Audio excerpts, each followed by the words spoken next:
Or for $1,200 a ticket, you know, it's like, I'll have Steve over here give you a handy. You know, it's like, oh, okay. I hope he's got soft hands. He's like, what?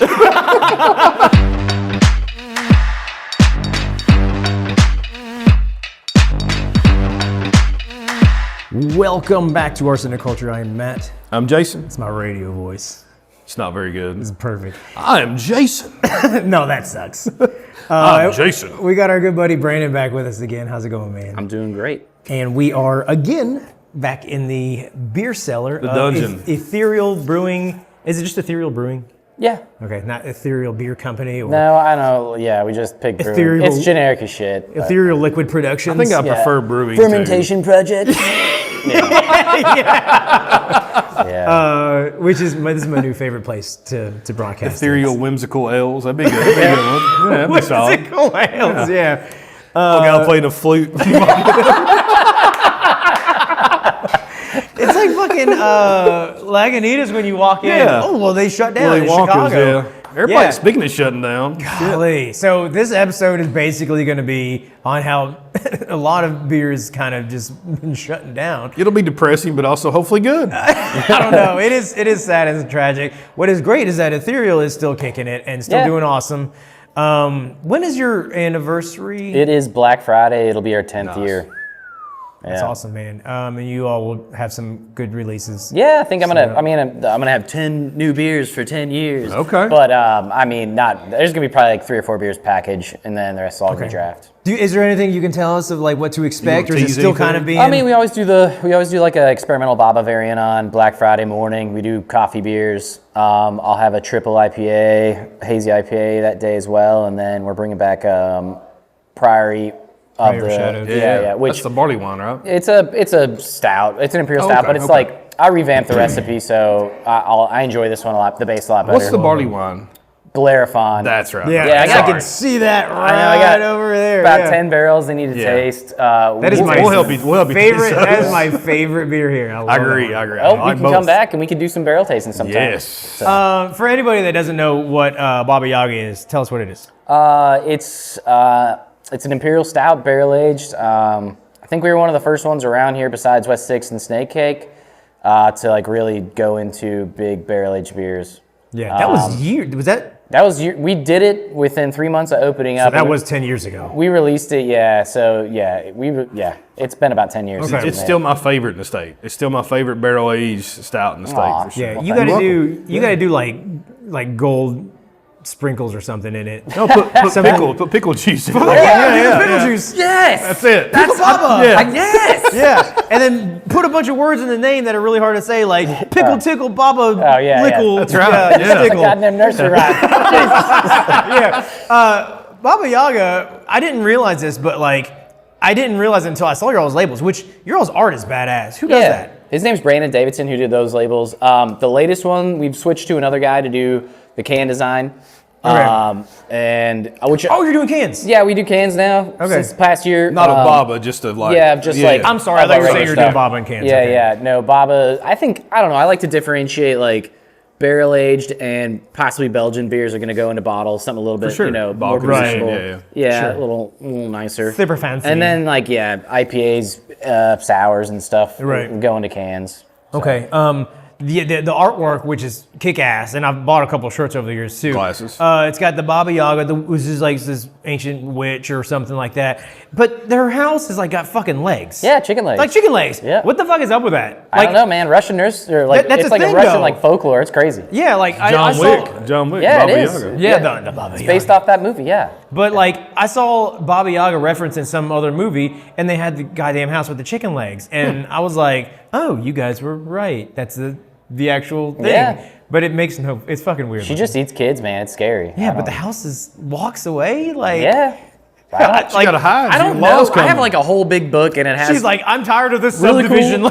Let's move upstate. It's a little bit quieter I think up it there. like walks out. They eat kids, and they go back into the forest. That's the first mobile home, maybe. Yeah, she didn't even have to leave the house. She just like walk over there, reaches out the door, grab the kids, and then the house is like walks away. Yeah, I wasn't there, officer, I swear. Do you have to feed the house? I mean, Probably. The kids, they just give them the scraps. Then what does the witch eat? Well, she eats the good parts and she gives them the bones. Yeah. If I was in the house, I'd be pissed. I would too. It'd be like the pickle sandwiches. You give me the heels.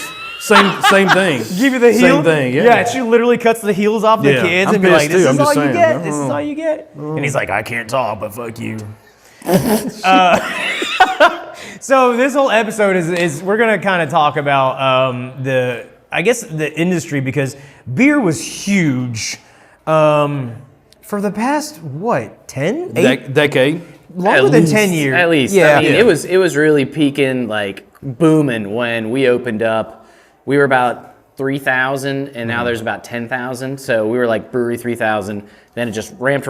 We started to see like the industry. You're talking about the number of breweries in in America. United So States. you opened in 2014, is that right? Yeah, Okay. near the end of 2014. That's the peak. I mean, for me, that I remember, Yeah. 2014, 2015 is probably the peak. It kept kind of growing a little bit, like sales growth. But then like 2019, we started to see it really start to slow down. And then the pandemic came and like just shook us to So you think that had a lot to do with the COVID, or do you think it was like palate fatigue? I think it was inevitable. Like as far as like it's not sustainable to have that much growth. The growth was too much, and then COVID came and really just supply chain issues caused by all of that. Can shortages, glass shortage, everything. I heard everything. The inflation. I mean, the cost of goods are our COGS are just 30 to 50% higher than they were pre-pandemic, and we're still selling beer for $6-7 a pint. That's great. You all are kicking it. Well, then you didn't have the in-person sales too during COVID. A lot of that. You had the tap room open like and stuff 4 or like 5 that months. too. Yeah, but then my favorite thing, which came out of COVID, is that Online you can get ordering. Online ordering. Well, yeah, and you can get go to a Mexican restaurant and get a margarita to go. That's right. Don't make it. Give you a plastic cup. straw and put a little piece of tape on it. Yeah. Oh yeah, I won't I drink remember that the on first the way time I home. ordered one, I was like, is this legal? Like, does anybody else see me walking out of here with a margarita in a big gulp? Yeah. And just like with a straw in it. And they're like, yeah, you can do that now. Sí, señor. Yes. Well, that is a normal thing there. So I do enjoy that. But we've been seeing a lot of breweries close down now. Sure. So this is it's kind of like a lot of people are being flushed out, and it's easy to say or just kind of pontificate on the chaff, just kind of being left behind. But That's two big words: pontificate and chaff. Yeah, but we got Like chaff, like can you dig it? Like what's the wheat from the chaff? Separate the wheat from the chaff. Chaff. Yeah. It's just like the leftover shit. Sure. Yeah. We'll talk about it later. I'll need some notes. Yeah, but we got a couple beers here from State Brewing out of Greenville, South Carolina. That's correct. And they were amazing. They were killing it. They were doing, from what we knew, they were like selling a lot. They had beer fests. They had a membership that was sold out, and they went out of business. Fucking crazy. But what we have here are two beers. I'm gonna let Jason tell me the names because they're not on the label, but we got this one right here that's not labeled is the last beer they ever made. The last beer they ever did. The reason it doesn't have a label is when the hurricane came, I guess there's supply chain issues, and then they had to be out of there too, so they only had a short amount of time, so they couldn't get it. So no wax, no label on this one. This is it looks like a fucking homebrew. I mean, it's like a brown bottle. 100%. You can see the dimple in the cap where they just like pressed it on. I think they actually had different sized bottles. They just used whatever they had to try to get it bottled, and had some volunteers there just helping them and getting it done. They had a bunch of like founders breakfast stout, and they just like took a heat and just like chugging it. Yeah, we got this squatty bottle. There's some here. left in here. It don't matter. It doesn't matter. Just mix it in there. Yeah, we got to there. get it out the door.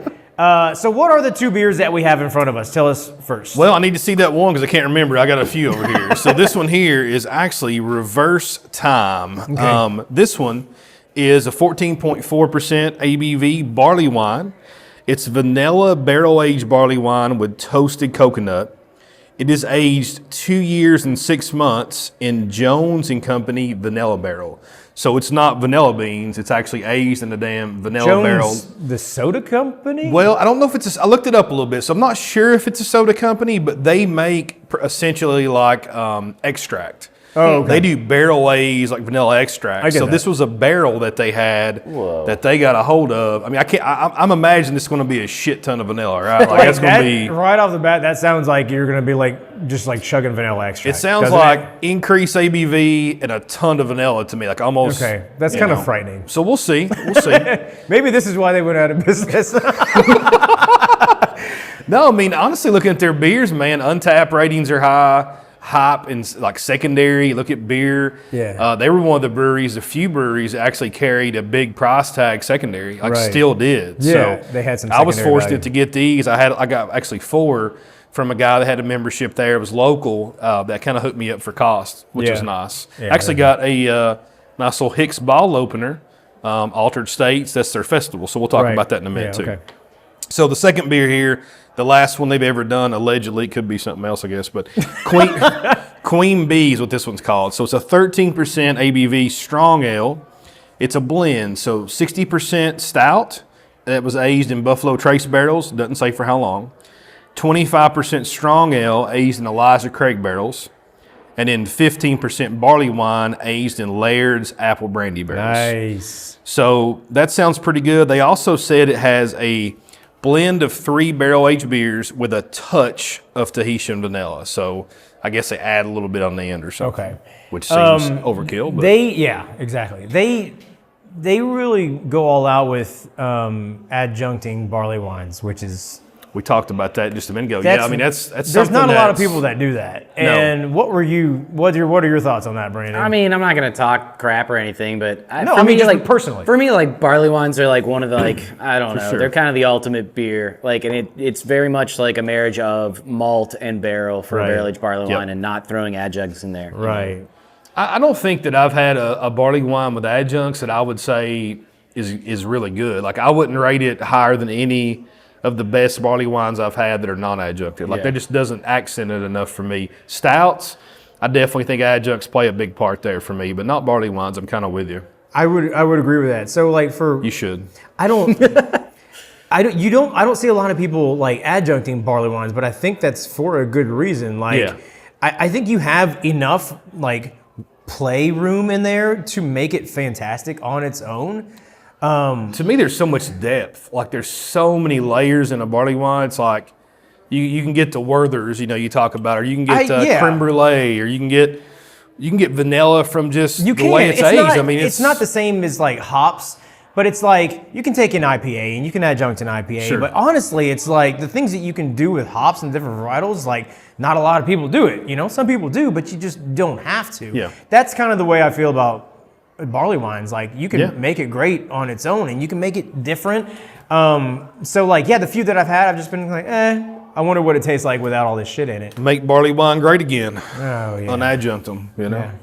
Anyway, so let's talk a little bit about 8 State. Okay. So we've been there before. We went there once on our beer trip. Yep. In a very weird location in Greenville. Like it's like a kind of industrial complex, but like 2 levels or 3 levels. Yeah. It's kind of the basement. I looked it up a little bit, and there's actually a brewery before them, but it was more of a homebrew store with like a little bit of brewery in there. I didn't see the name, but 8 State was founded there in 2019. 3 guys. So Cameron Owen is the brewer, and from what I could tell, his former career was like a music promoter. So if you remember when we went there, they had a lot of live music. Yeah. And even their festivals, like I look back at these Altered States, they've done 3 different ones. Yeah. It's an event for like weeks. Like the Whale, out of Asheville, they have a Greenville location too. They would do a pre-party for Altered States and a post-party. Interesting. Plus there would be music events that week with like some of their beers on tap. So they really helped the community. I mean, they were doing good things. Okay. I can see why that would get expensive. For sure. I mean, if you're helping bring those bands in plus doing the collaborations, I mean, there's a lot of money behind that. Yeah, and that cost has to play a big figure into, them being sustainable. Yeah. So looking at the logo here, their logo is kind of like, I don't know what you call that, like almost like an infinity. Yeah, some double helix kind of design with like a little eye in it. Yeah. So a lot of people thought they were Freemasons. That was like the all-seeing eye, right? Yeah. Not true. That is not. So the That's logo. that's what they want you to believe. So that's what the Freemasons want you to believe. We'll show you the secret handshake off camera. Yeah. Anyway, so the logo is a nod to Timothy Leary. So you know who that is? Yeah, that's. I almost said the Unabomber. It's It's not the Unabomber. No, it's. Who is he? Like a guy who was like LSD and like experimental. I think he was in I think it was Harvard or something like that. But his big thing was like psychology. Like he wrote books on that. It's like theory of psychology or something. Like had different ones. I think whatever college he taught at, he actually got fired from there. He was doing like a double-blind study on people that was giving them LSD and shit and not telling them. Okay, Like, that sounds fun. It does sound fun. Probably not. Actually, it said I think it was legal at the time, but it was frowned upon. I mean, But anyway, that's what they go for. So 8 circuit is what he did. It's 8 circuit model of consciousness. Okay. That's like a theory he has. I guess he's written books on it. Okay. But that's where 8 state come from. Okay. I'm going to assume these guys like to dabble in LSD? maybe. I don't know. Sounds like it. Or something, mushrooms, whatever it is. Yeah. But the goal of the logo with them is to evaluate social consciousness as it is at any given point in time. They focus on innovation and inclusivity. That's 8 states kind of mantra. Okay. So the other 2 owners were Adam Cribbs, who is a zymologist. You ever heard Zymologist? You ever heard that? You know what that You know one what is, that Brandon? is. Isn't that the study of yeast? A zoologist? It's a beer. Yeah, No. Zymologist. Oh yeah, zymurgy is the study of Maybe it's fermentation and zymologist. beer. Yeah. Beer chemist. And then the other dude, Jack Ryan McDonald, is just the GM. So there's 3 owners. Anyway, let's get into these. We'll talk about the beer fest as we use the opener Do it. to do it. So I thought 8th state though was because it was the 8th state in the United States. They thought that too. There was a rumor as well. It was another one. So South Carolina, that was not But as the well. Freemasons squashed that God really fast. damn it, those Always bastards. fucking Freemasons. It's like a goddamn Dan Brown novel over here. Timothy Leary, baby. Yeah. So that Hicks bottle opener has got a wax cutter built into it. It's got teeth. These bottle openers, you ever heard about these Hicks bottle openers, Brandon? No, it looks heavy duty. So the guy used to like make them out of wood, like hand make them. Still does. And they blew up and they became like collector items to where like one bottle opener would be what? How many hundreds of dollars? Oh, I mean, I saw some go yesterday actually online. The rare boxes, they did the 2015 Bourbon County Rare. Yeah. Then they had some OG ones. They were going for $280, between $220 and $280 a piece. For a hand carved bottle opener. Insane. Yeah. So at some point, like a couple years ago, he kind of got to the point to where he started 3D printing them. Yeah. And that's what this is. And I feel like it's kind of lost its novelty. They got pretty Yeah. cheap. This one's Yeah. actually well made, but I have a couple. Like one of them's like the baby Yoda, like the Yeah. Grogu or whatever. Yeah. It's pretty cheap. Yeah, let me feel that. What? Let me what do you feel wanna your rod. Oh, okay. Yeah. I'm sorry. Just making sure. Look, those teeth are mean. Look at that. Yeah, Do you it see looks that? like little vampire teeth. It does. Well, this Do it. pour's thick. My God, that's not. Oh my gosh, Look at that. that is turbid too. This is dark and. So this one is the reverse time. This is the vanilla barrel aged barley wine with toasted coconut. This is aged in that vanilla barrel. Damn, you can smell the vanilla. I've not even put up to my nose yet. Oh yeah, damn, that smells like dessert. Yeah, it does. Only 14.4% ABV. Only 14.4%. It smells great. Honestly, I love what I'm smelling. It does smell great. Would you know it's a barley wine on the nose? I mean, No. it doesn't look like a barley wine. No, So it like doesn't. the meniscus maybe kind of looks like a barley There's wine. a little bit of the brown hue, but it's, Right on it's the pretty edge. opaque. Right on the edge, Yeah. yeah. It's almost like gray in the middle with all that like floaties, Are you getting floaties? No, There's yeah. like little vanilla bean specks. It looks like. I'm not. Look at mine. Oh yeah, you all got the brunt of it, I think. I got little floaties. Also, it's like if you go to the gas pumps and somebody spilled gas out there after a while, it's like Oh, yeah, little different slick. colors. Sheen of like the rainbow Yeah. oil sheen on the top of it. Yeah. So the nose is fantastic. Oh wow.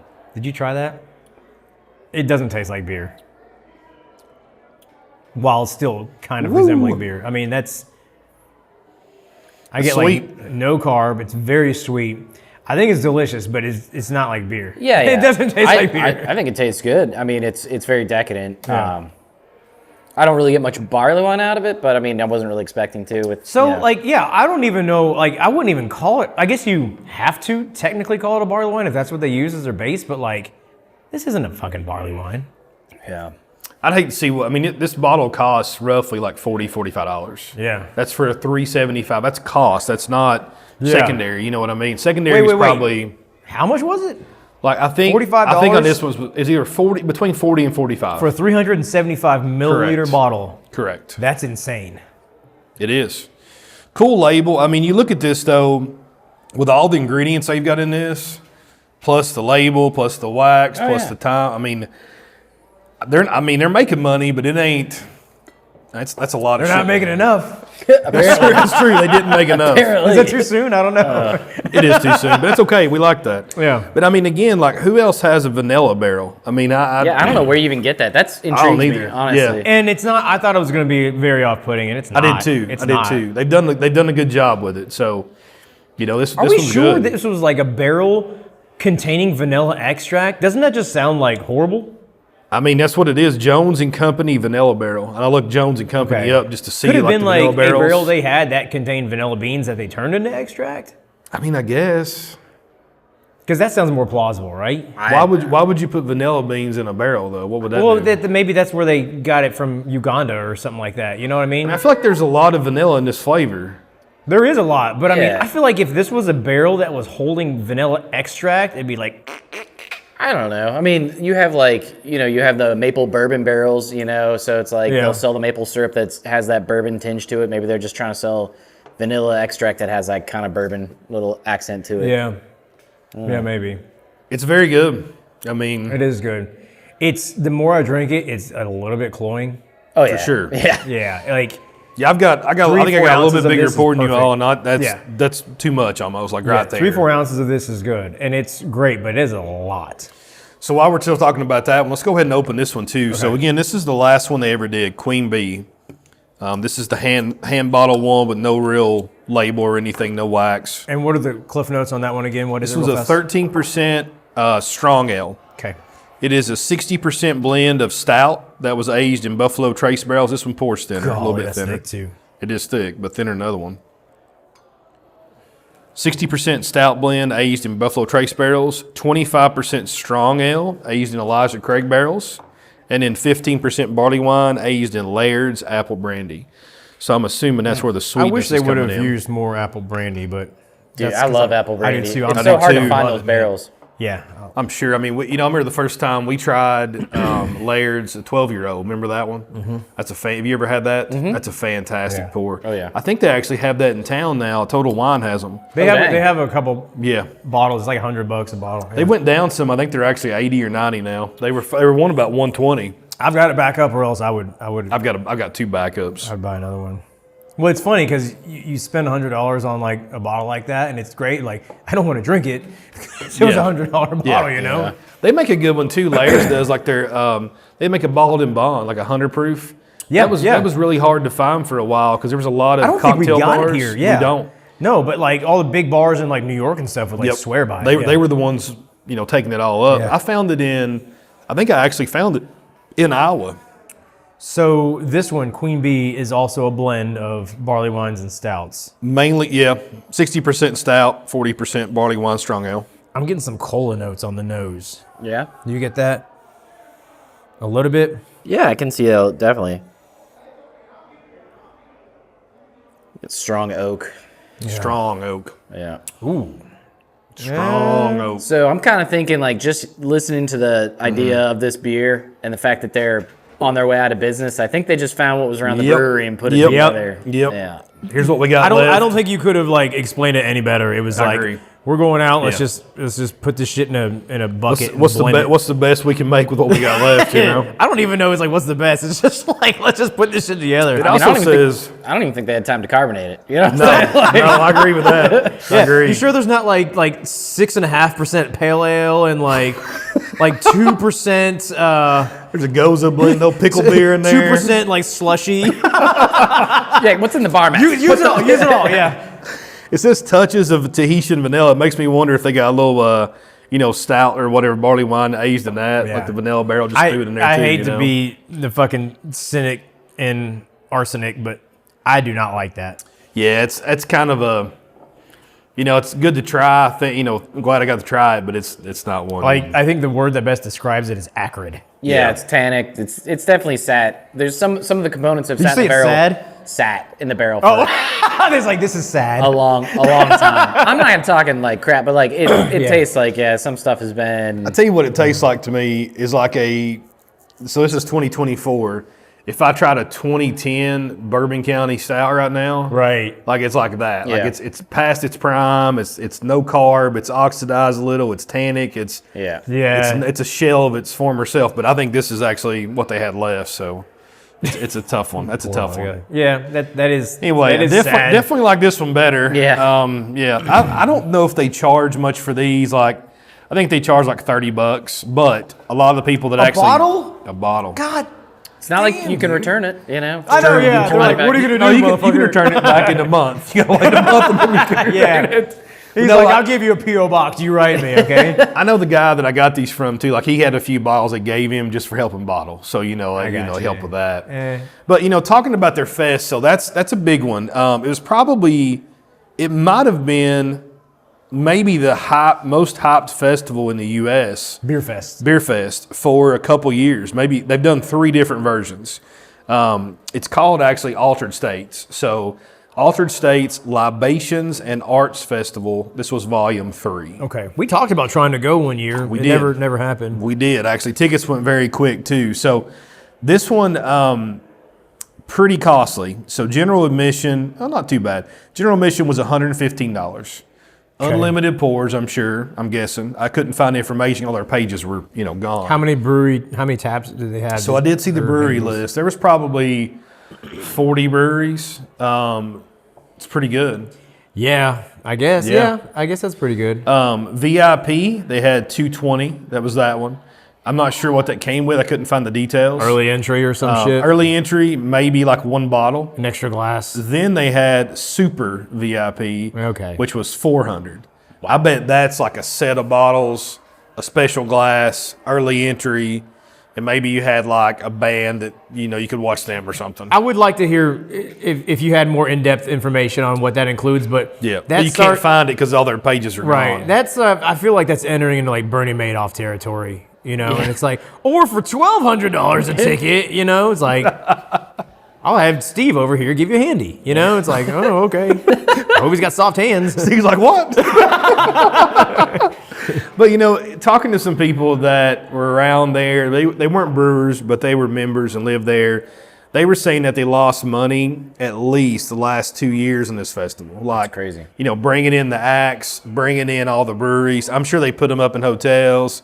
Probably, did it right. I know Exul, in Knoxville, didn't get to go this year, but we've been a couple times.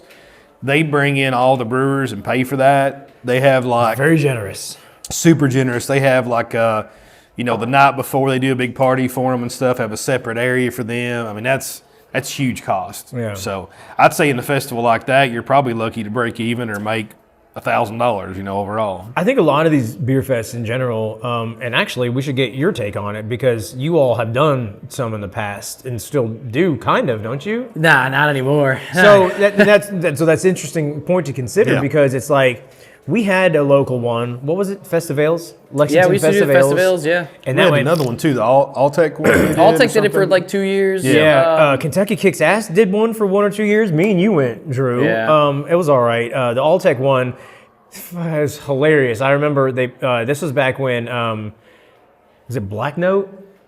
Black Note. They put Black Note on, and this was like... There's a line probably. No, there wasn't any line. This was, I was there. And like, I didn't even know you. And he was there, and they put Black Note on, I tapped it, and at the same time, Alltech goes, we're tapping our peach barrel wheat. Yep. And everybody goes to peach barrel wheat. The whole crowd. And I'm like, and what? It's like me and Drew and then like Jason, I didn't even know. And we're like the only 3 guys sitting there, Black Note, just like doing pours over and over again. I was with Zach. He used to work at the beer trap. Yeah. He's like, let's go over here and check that. I was like, okay, let's go over there. Yeah. Yeah, it's funny. But like, all the beer fests have just kind of like fizzled out. Yeah. And I'm guessing it's just they're not profitable. Is that? No, I mean, yeah, there's not nearly as many people. You know, that's another reason why craft beer is not doing so well. Is a lot of our regular consumers back in the day, millennials, they're aging out of it. You know, they're having kids, they're moving on to bourbon. The Gen Z isn't really into alcohol as much, so there's just not that many people to buy the tickets. But we still do a beer festival, Kentucky Craft Bash. The Kentucky Guild of Brewers still does one. Louisville they usually do. Okay, still do one in Louisville. I haven't been to that one. That one's fun. It's all Kentucky breweries for the most part. Yeah. And then there's Tailspin, which is the biggest one. I want to go. I think of that. No one keeps telling us about that. I think he represents there, or he does something. He usually there. has a ton of breweries of his. Up there. I want to go to that one. But I mean, for us, like when we were doing them, it was just a lot of coordination, not a lot of payoff. For what it is. It takes a tremendous amount of effort to get all that stuff together, and if you're really not, making any money, more money than you would if you're just open on a regular day, then just fucking open. Hard to justify. Yeah. And then these guys, you said they were doing like a 2-week long endeavor. Yeah, I mean they were doing other places in town were even doing like pre-parties and post-parties and having some of the musical guests they had. They were going to other places before and after. Yeah. So, I mean they were having their beers on tap different places. I mean it's cool from us from a consumer standpoint, but then I look at it from a business standpoint. That's not a sustainable model. Even if they hadn't went under, I mean, I don't know if that did it, but that's not sustainable if you have more costs than you have, revenue. I wonder if they were using the initial hype, and banking on that to become like the next Treehouse. And maybe they were thinking, hey, we've got this snowball rolling. Let's just get in front of it. And then unfortunately it rolled over them. Man, I'm killing these metaphors, by the way. Oh, yeah. That's pretty good. I don't think so. That was awesome. It was awesome. Yeah, it was awesome. But looking at that, like most of your breweries that have a big barrel-aged stout or something like, look at Phase 3. So they're probably one of the most topped ones right now. They're barrel-aged stouts. Chicago, yeah. Minutiae just went on sale today. Got a bottle of that coming. They do Arabesque, which is maybe my favorite barley wine I've ever had. Have you had that one? No.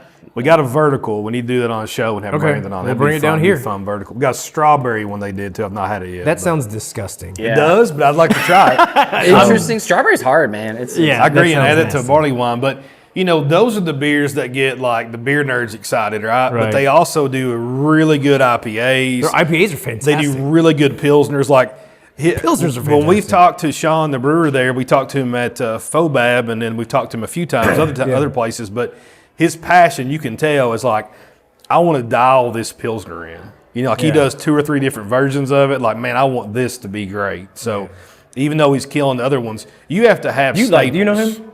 I'm not. I think you'd like him. Yeah, you'd like it sounds like my there. You all just like, But you see, what I say that for is like you have the hot beers, that's what gets the beer nerds there, but you have to have something to pay the bills, right? Like you need the IPAs, you need the pilsners, you need the everyday drink beers. Yeah. I can't drink this shit every day. I like this one, but I can't drink that every day. Well, and that's kind of a big, I love beer. I've met all you guys through beer. I don't drink beer anymore. Yeah. I do. See, you're the reason why we don't have beer festivals. It's literally me. But like you're the reason why East State's not here any longer. I'm just saying. It's specifically my fault. Yeah. But I feel like that is the general mentality. It's kind of like what you said. Like I love this shit. I will drink and I got a shitload in my cellar. But I will pull out one. Yeah, right. I will pull out one bottle every 6 months. Mm-hmm. I still got a bunch of Baba Yaga, which I love. Yeah, man. I know, you tell me every time you see it, you're like, fucking open those goddamn things. And I love them. And I'll pull one out like every 6 months. But like, it's so many calories. Like, I have to watch. Yeah. I'm 43 years old. Like, you're old, man. I got to watch what kind of calories go into my body. It's like, I don't drink Monday through Friday anymore. And on the weekends, it's like, me and you getting together, this is the epitome of drinking. I'll probably get fucked up at your bar tonight, but like I'm here, I'm just saying. But it's just, and I think that's why there was a shift to like seltzers, because they're just like, low calorie, kind of like, I guess, like, sure. You can get a lot of flavor, or you can get flavor with low cal. Yeah, exactly. It's light, it doesn't sit heavy, Yeah, you go to like any beach bar, and it's like everybody's ordering Mick Ultras, which is the same as water. Yeah, I think that's the the mentality shift that people have had. I think what Brandon said too. I mean, the younger generation, like my son's 18. So when I was 18, what were you doing at 18? Were you drinking? Yeah, Probably, yeah. I was trying to get beer, trying to get bourbon. I have a shit ton of that at my house. I mean, I'll watch it, but it ain't like under lock and key. He has no interest. Oh, You yeah. know what I mean? Like that generation is just really not in to drinking like that. Like it's not, and that's probably a good thing, but it's just, it's also scary for the future of breweries and distilleries. Yeah. I talked to some people in the distilling industry the other day that's actually a manager at one of the big distilleries. I won't name it, but he said they've actually cut back on staff. They've actually cut back on plans of expansion, which is crazy because you look right now, like bourbon is booming. But on my standpoint, when I'm looking at the secondary, I can see it. It just fell off a cliff. Yeah. Like you look at bottles that were $1,000 secondary 2 years ago. In ways, that's a market indicator. They're barely selling for $300 now. Yeah. The biggest one that I see is Willet. You look at Willet. Anytime Willet releases a purple top, right. So it's a bourbon that's aged longer. Those are commanding. They were $100 a year at one point. So if you had a 10-year-old bottle, it's $1,000. Yeah. There's a 11-year-old purple top sitting in Lexington right now, Liquor Barn, for $500 retail. That's what Willet's calling them. And they're not moving. They're sitting on the shelves. Yeah. So less than half of secondary a year ago, you can't even sell it for. So it shows you the industry's really shifting. Out, but I mean, it's not definitely a noticeable I don't think shift. like it's doom and gloom. I'm just saying you got to rethink things. I think expansion at this point is probably not a great idea in a lot of areas. Yeah. And if you're one of these guys that's been sitting on a 12-bottle Pappy collection, fucking open it. I'm sweating right now. No, I'm sorry. I don't have any Pappy. No, Pappy's recession proof. Pappy's a different beast. That's one that's just crazy. Anyway. I'm just trying to get everybody to open their Pappy. I hate when I see.